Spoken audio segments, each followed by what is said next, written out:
अस्सलामुअलैकुम एवरीवन, क्या हाल चाल है आप सबके। आई प्रिज्यूम आप सब बिल्कुल ठीक ठाक होंगे और आपने टाइटल और थंबनेल पे देख ही लिया होगा। तो हाँ जी, आज मैं आपके लिए लेकर आई हूँ मलेशियन इंडियन वेडिंग का व्लॉग। अच्छा जी, तो मलेशिया में सीन कुछ यूँ है कि बेसिकली तो मलेशिया एक मुस्लिम कंट्री है।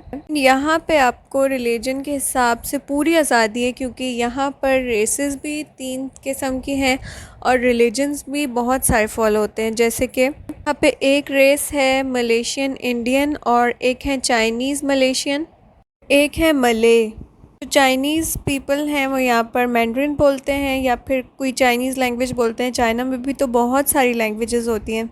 और जो इंडियन पीपल हैं वो हिंदी बोलने वाले इंडियन पीपल नहीं है, वो तमिल बोलने वाले इंडियन पीपल हैं। और उसके अलावा जो मले हैं वो यहाँ पर मलेशियन लैंग्वेज बोलते हैं, उनकी मदर टंग भी यही है, मले ही बोलते हैं और होते भी मले ही हैं। वैसे आम तौर पर जो चाइनीज़ और इंडियन होते हैं वो भी बाहर तो मले ही बोलते हैं, लेकिन उनकी अपनी लैंग्वेजेस अलग होती हैं। जैसे कि इंडियन की चाइनीज़ और चाइनीज़ लोगों की तो ऑब्वियसली चाइनीज़, लेकिन वो होते यहाँ के लोकल्स ही हैं।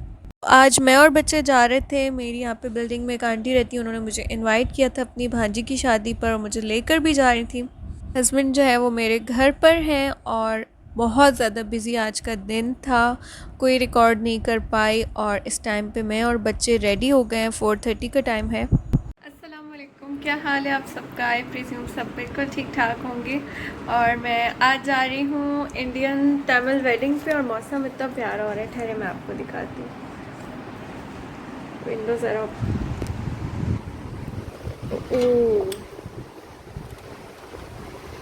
बहुत ही प्यारा मौसम हो रहा है और मुझे लग रहा है कि मोबाइल पे ना बारिश आएगी, तो मैं ये बंद करती हूँ विंडो, बल्कि मोबाइल गीला हो ही गया है।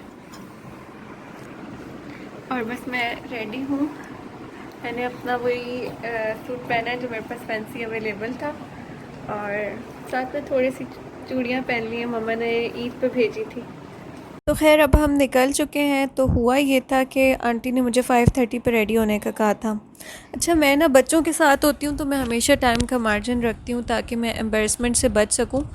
तो मैंने ऐसा किया था कि मैंने 4 o'clock पे बच्चों को रेडी कर दिया था और उसके बाद मैंने उन्हें सुला दिया था, ताकि अगर वो 5 o'clock तक उठें तो फ्रेश उठें। और वेडिंग्स का तो रात तक का पता नहीं होता है, फिर अगर यहाँ पे हमें लेट नाइट हो जाए तो फिर बच्चे नींद से तंग ना करें। वो 5:30 पे रेडी होने से क्या, मैं तो 4:30 पे ही रेडी हो गई थी। और मैंने आंटी से जब टाइम पूछा तो आंटी ने मुझे कहा कि 6 o'clock।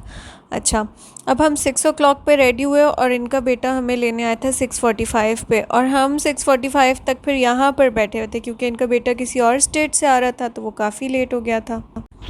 तो अब यहाँ पे हम वेटिंग में ही 45 मिनट्स बैठे रहे और इस टाइम मुझे इतनी ज़्यादा थकन हो गई थी। फिर खुदा खुदा करके शुक्र है गाड़ी आ गई थी और हम लोग रवाना हो गए शादी पे जाने के लिए।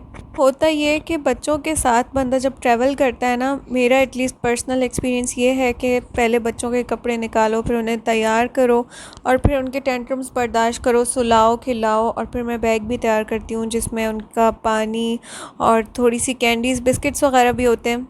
उसके बाद फिर ख़ुद रेडी होना और फिर उनको शूज़ वगैरह पहनाना। ये कहने में तो छोटे काम लगते हैं, लेकिन इसमें बंदा इतना एग्जॉस्ट हो जाता है ना। लेकिन ये मौसम और ये शाम का टाइम मुझे इतना प्यारा लग रहा है ना कि बस वर्ड्स में मैं एक्सप्लेन नहीं कर सकती। खैर, मुझे अच्छा नहीं लगता कि मैं किसी के भी सामने एम्बेरस हूँ, तो मैं वक्त से ही आधा या 1 घंटा पहले रेडी हो जाती हूँ, क्योंकि बच्चों के साथ आपको पता नहीं चलता, कभी वो अपने कपड़े गंदे कर लेते हैं या कभी उनको वॉशरूम्स जाना होता है और फिर अगला बंदा आपका वेट कर रहा और फिर आप बताएं, एक्सप्लेनेशन दें कि भाई बच्चों ने ये किया वो किया, तो और फिर कोई आपके बच्चों को मतलब जज करे या आपकी वजह से किसी को तकलीफ़ हो तो फिर अच्छी बात नहीं होती। तो ये हैबिट है मेरी और इस वजह से मैं जब भी कहीं जा रही होती हूँ तो मेरा पूरा दिन ही मतलब तैयारी में गुजरता है कि कहीं मेरी तरफ से लेट ना हो। खैर, यहाँ पर अब रात हो चुकी है और पहुँचते पहुँचते हमें बज गए थे 8। और मलेशिया में इस तरह के टोल प्लाजाज होते हैं, जैसे आप थोड़े थोड़े डिस्टेंस को क्रॉस करते हैं, जैसे कि इंटर डिस्ट्रिक्ट ट्रैवल। हाँ, इंटर डिस्ट्रिक्ट ट्रैवल में हमें इस तरह के प्लाजाज आते हैं रास्ते में। तो खैर, अब हम यहाँ पे पहुँच गए हैं और इनकी जो शादी थी वो मंदिर में थी। मंदिर में हमें स्लीपर्स रिमूव करके जाना होता है। यहाँ पे ना शादी स्टार्ट हो चुकी है।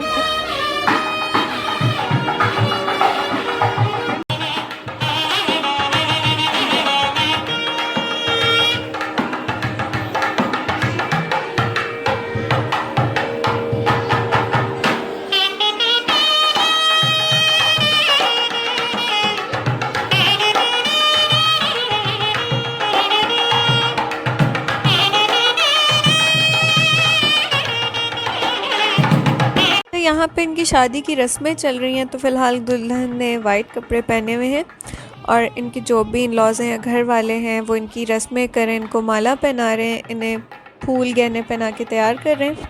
अच्छा, उसके बाद ना ये लड़की वापस जाएगी और ये कलर्ड कपड़े पहन कर आएगी। 12 से फिर रस्में होंगी।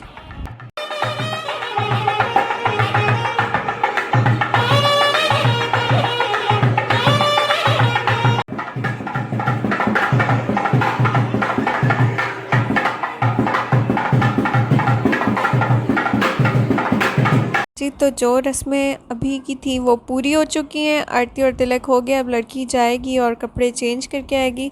और यहाँ पे मिठाई बट रही है और ये कोकोनट बर्फ़ी थी, इसको ये पता नहीं क्या बोल रहे थे अपनी तमिल लैंग्वेज में। और साथ में थे लड्डू और ये मिठाई मैंने उठा ली है, ये देखें, मेरी और बच्चों की। अब उस तरफ से आ रहे हैं दूल्हा साहब बारात की फॉर्म में। और ये जो ढोल आया था और उसके साथ ये जो इनका बीन के टाइप की कोई चीज़ थी, बड़ी इंटरेस्टिंग लग रही थी।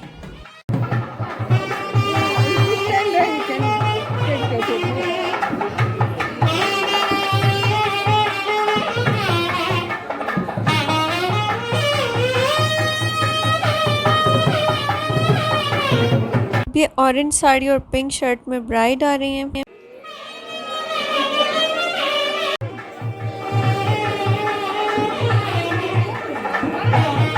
ब्राइड के साथ वाइट और रेड कपड़ों में इनकी कज़न्स वगैरह हैं। और आपने नोटिस किया तो ब्राइड ने कपड़े यहाँ पे चेंज कर लिए।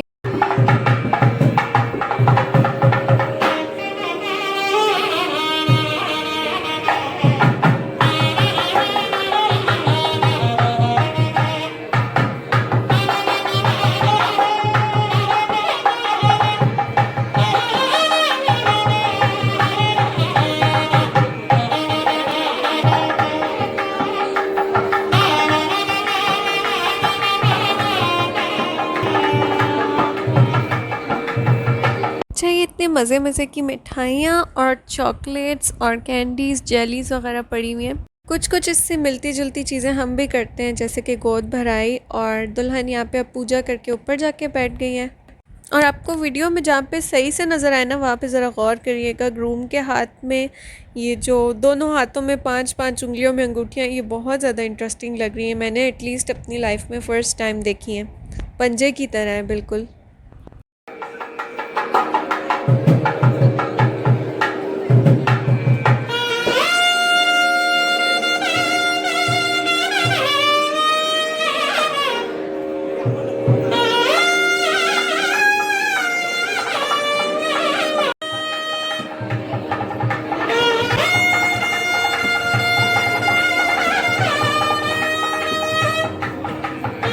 अच्छा जी, अब यहाँ पे हो रहे हैं फेरे। और ये दुल्हन की मम्मा हैं जिनके बालों में रेड रोज़ लगा था। अगर आप लोगों ने नहीं देखा तो थोड़ा सा बैक करके देख लें।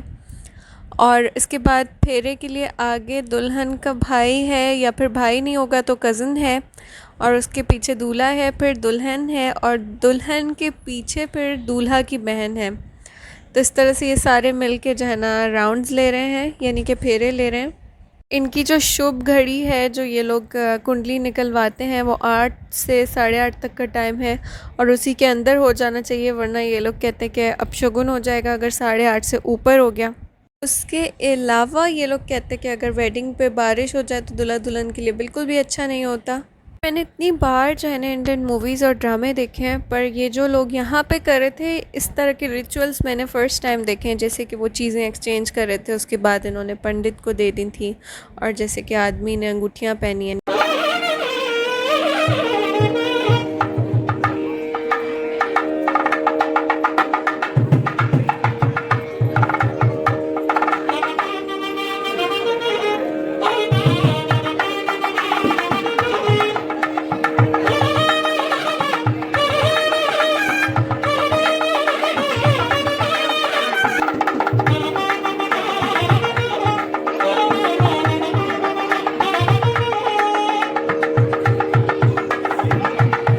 अच्छा जी, अब इनकी ये रस्म है कि ये लोग एक दूसरे को हार पहनाते जाएंगे और उतारते जाएंगे।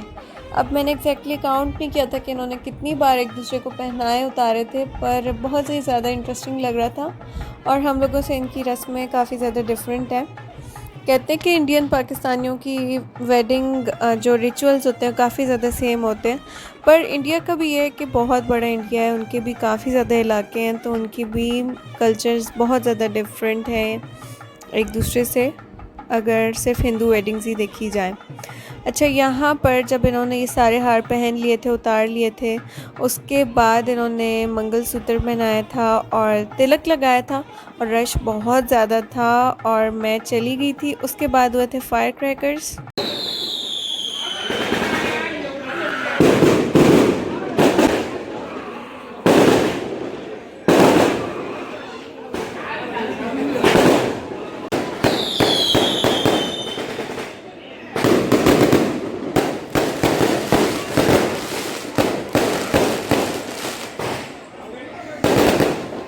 अब यहाँ पे ना टॉफ़ीज़ बटी हैं और ये बहुत ही मज़े की बिल्कुल मिनी साइज़ टॉफ़ीज़ थी, जैसे कि बचपन में हम खाते थे, जो पाकिस्तानी हैं और मेरी एज के उनको याद होगा जेली बेली। तो ये जेली बेली की तरह की कैंडी और बहुत मज़े की थी। खाने जा रहे हैं मुफ्ते का। अच्छा, मैंने शादी में जो सबसे ज़्यादा एंजॉय किया ना, वो एक तो इनका म्यूज़िक था, वो जो 2 लोग बैठ के बजा रहे थे, जिस भी चीज़ से बजा रहे थे बहुत अच्छा बजा रहे थे। साथ में इनके फायर क्रैकर्स और कलरफुल क्लोथ्स। और यहाँ पे मैंने अब्दुल्ला से कहा था कि बेटा थोड़ा सा लेकर टेस्ट कर लो, क्योंकि तमिलियन फूड हमें नहीं पता कि हम खा सकेंगे या नहीं, क्योंकि इनके स्पाइसेस हमसे काफ़ी ज़्यादा डिफरेंट होते हैं। तो यहाँ पे अब्दुल्ला ने थोड़े से राइस लिए थे, बॉयल्ड राइस थे और पनीर थी, वेजी चिकन थी, यानी वेजिटेरियन चिकन थी, और बीन्स थे, और साथ में वाटरमेलन था, पापड़ थे। पापड़ बहुत मज़े के थे। सारा खाना ना वेजिटेरियन है, आई डोंट नो कि आप लोग मुझे सुन पा रहे हैं या नहीं। अच्छा, सारा खाना वेजिटेरियन है और इसमें ना इलायची की बहुत ज़्यादा खुशबू, और ये सब कुछ पनीर में बना हुआ है। साथ में दाल है, पापड़ है, चावल हैं और बीन्स है। बीन्स बहुत मज़े के थे, पर दिखने में मज़े के नहीं लग रहे थे, तो मैंने थोड़े ही डाले। तो ये है मेरी प्लेट, और यहाँ पे है साबूदाने की खीर, साथ में जूस है। बहुत टाइम बाद हमने पापड़ खाए हैं, यानी कि मलेशिया आने के बाद शायद सेकंड टाइम खाए हैं, और पापड़ ही मैंने बहुत ज़्यादा एंजॉय किए थे। उसके अलावा जो पनीर या फिर वेजिटेरियन हांडी थी, वो मुझसे बिल्कुल भी खाई नहीं गई थी, और बस दाल, थोड़े से बीन्स खाए थे। और घर आके फिर हमने दोबारा खाना खाया था। बच्चे यहाँ पे चॉकलेट्स उठा रहे थे, और यहाँ पे पता नहीं आप लोग को नज़र आ रहा है कि नहीं, पर एक हाथ से वीडियो बनाई थी। साबूदाने की खीर में ना बहुत सारी चने की दाल थी, चने की दाल की वजह से खीर भी नहीं खाई जा रही थी। क्या कर रहे हो? बोर हो रहा और जाने का इंतजार कर रहा हूँ। और ज़ारा, आप क्या कर रहे हो? आप भी जाने का इंतज़ार कर रहे हो? और वो कह रहे हैं वो लोग जो अपनी सारी शादी मना रहे, आम की शादी मना रहे।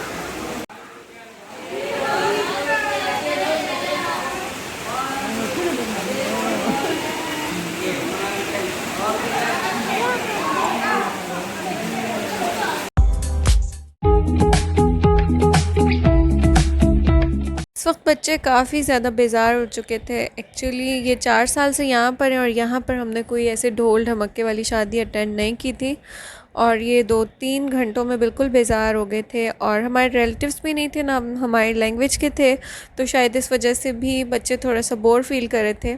गोली बारिश से धुल गई है। अब है वापसी का टाइम, और ज़रा को ये वाला सॉन्ग जो है ना बहुत सख्त नापसंद आ गया, और नहीं पता और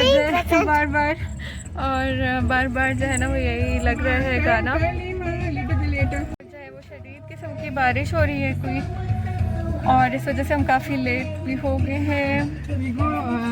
अच्छा जी, अभी ये कहती हैं यहाँ से जाना है इनकी बहन के घर, और सही सही बताऊँ तो मेरा दिल करे कि मैं घर चली जाऊँ, लेकिन आप क्या कर सकते हैं, आप किसी के साथ आते तो आपको उनके साथ रहना पड़ता है। तो खैर देखते हैं आगे। अब यहाँ पे आके है दूल्हे का घर, और ये उतर कर जा रही थी आंटी, पर मैं नहीं उतरी थी। मैंने अपनी भलाई इसी में जानी थी कि मैं गाड़ी में बैठूं, क्योंकि बच्चे बहुत थक गए थे, उन्हें बहुत ज़्यादा नींद आ रही थी, तो हमने गाड़ी में ही वेट किया था, और ये अपनी रस्में करके आई थी। और अब है हमारा वापसी का टाइम। रोड्स बिल्कुल गोल्डन लग रहे थे, इतना प्यारा इस टाइम पे लग रहा था। एक ही गाना था जो जाते हुए भी 30 मिनट्स चला था और वापसी में भी दोबारा से स्टार्ट हो गया था, वो हमने बंद कर दिया था। अब मैं यहाँ पे व्लॉग को एंड करती हूँ। व्लॉग में कुछ भी अच्छा लगा हो तो कमेंट्स में ज़रूर मेंशन कीजिएगा और बताइएगा कि आप लोग को कैसी लगी ये तमिलियन इंडियन वेडिंग। और मैं फिर आऊँगी किसी बहुत ही इंटरेस्टिंग वीडियो के साथ। तब तक के लिए अपना बहुत सारा ख्याल रखिएगा। अल्लाह हाफिज़।